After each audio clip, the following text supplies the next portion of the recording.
In this video tutorial, you'll learn how to easily check the WordPress version you're using.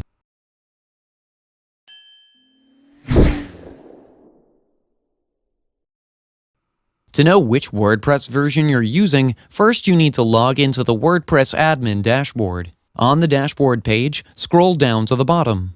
You'll find the Thanks for Creating with WordPress line, and next to it, you'll see the WordPress version number.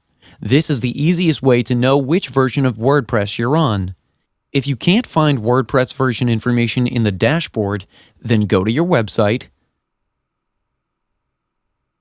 right-click on the website, then click on View Page Source.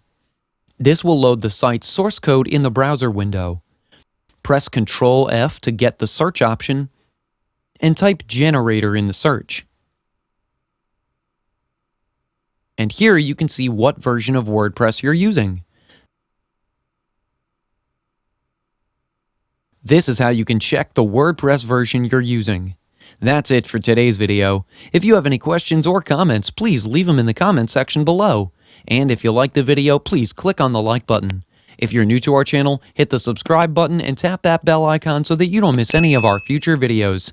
Thanks for watching. We'll see you with the next one.